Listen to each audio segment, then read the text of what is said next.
home soil, Argos ground, clanland, home. A 10-year absence ends in this bright dawn.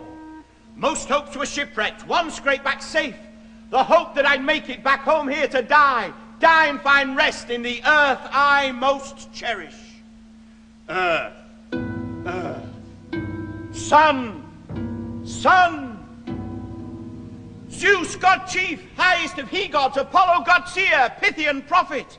Those arrow shafts shot at us, hold back the volleys. God aggro enough on the banks of Scamander, now be the cure-all, the sole salve Apollo.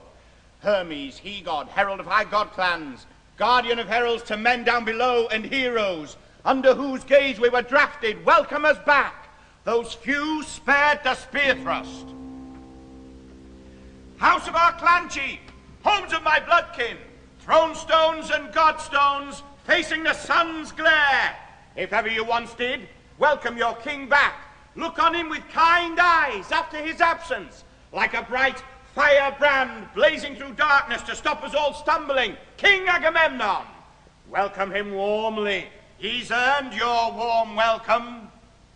He swung the god axe, Zeus the avengers, tore Troy's roots up, dug her earth over, her god shrine shattered, her altars all gutted, fruitful earth scorched into futureless dust bowls, an empire gone putrid and tossed on time's midden. Troy's next got his yoke on, your clan chiefs, first he child of Atreus, most lucky of lifelot, worthier than any of the honors he's taken. I doubt Raper Paris thought it was worth it. The town he brought doom on won't boast of his bride snatch, branded for wife theft. He lost what he'd plundered, his ancestral blood clan razed, root and branch. Priam's sons paid for it an eye for an eye, or more like 10,000 eyes for each one.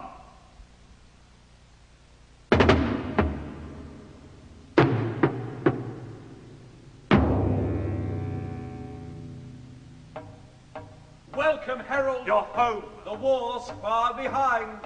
I kept alive for this, now death I don't mind. Did you long for your home here, back at the war? What else do you think my weeping is for?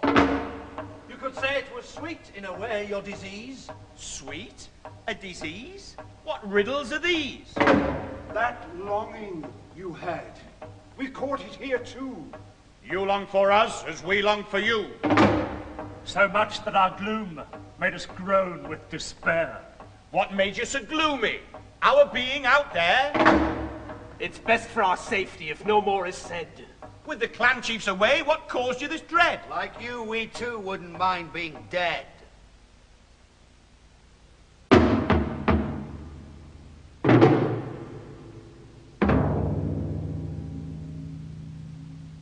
Looking back now it's over, with good times and bad times. Suffering, suffering, only the gods escape it entirely. If you'd known firsthand our louse-ridden billets, cramped berths on board, claustrophobic, foul bedding, what didn't we have to complain of, you tell me? Ashore was no better, worse. We bivouacked under the walls with the enemy firing, drenched either by drizzle or dew from the ground, clothes mouldy with mildew, locks crawling with lice. First unbearable cold, snow blowing off Ida, blizzards killing bird flocks frozen in flight. Then heat, and even the oceans seemed stifled, slumped, zephyrless in unruffled siestas, slack billows lolling in the deadest of doldrums. But why go on? What's the point? The pain's over, and for the dead, so over and done with, they'll never lust after a life lot again. The dead are dead. Who wants a head count? Why should the living scratch open old scabs? We've left it behind us. Goodbye to all that. We are what's left. There's some good for the living. The pain and the losses don't quite overbalance. We can shout out to the universe proudly, the blood clans of Argos in battle alliance, having mashed into ashes Asia's town Troy, now nail up these god spoils to Hellas's he-gods. For all that, we'll get the credit and praises, and Zeus the gods will share. He made it happen. That's all. That's all there is for the telling. Your news shows me that I was mistaken. But you're never too old to learn a new lesson. Clytemnestra, she should be first to hear the whole story. The leftovers and scraps of it satisfy me.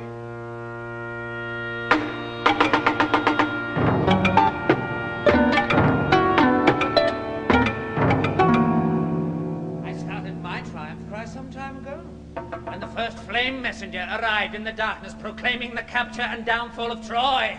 And what did the men say? Just like a woman. One beacon, that's all. And she thinks Troy's been captured. Mutterings like that made me feel stupid. I went on with the sacrifice, in spite of their moaning. Then the whole city began, behaving like women, raising the triumph cry, shouting and bawling, and feeding the thank fires almost to bursting. And why should you tell me anything further? I'll have the whole tale from the mouth of my manlord, and it's his welcome now that must be fully prepared. No day in the life of a woman is sweeter than that one. When she flings the door open to welcome her manlord brought safely back from the war. Go, tell him come quickly. He's loved by his people. Tell him he'll find his wife faithful and bond true as when he first left her. And like a good bloodhound, his loyal servant and his enemy's foe. He'll find all his treasures still with his seal on. Tell him I've accepted no man's attentions. I'm no more a breaker of bed bond than as a woman I wield a man's weapon.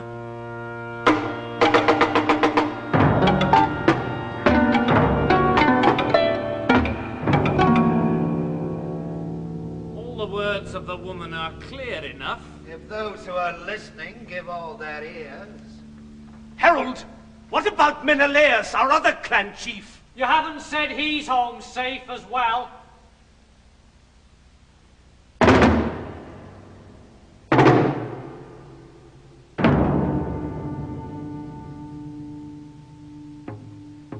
Falsehood is something fair lies never hide. The mask of glad messenger just wasn't mine. Skins can be fair, and the fruit bad inside. Can't good news and truth ever share the same vine? Menelaus, he's missing that clan chief of yours. He's gone, his ship's gone. And this is all true. He set sail with you, though, when the force left Troy's shore. Did a sudden storm blow up and snatch him from view? Storm, yes, you've hit the bullseye. Storm's a small word that encompasses hell. Is he still living, or did the chief die? Is there anyone there in the fleet who can tell? No one knows anything. At least, not us men. Only the sun that looks down from the sky. How did the storm start? Why did it? When? Was it some god grudge, and if a grudge, why?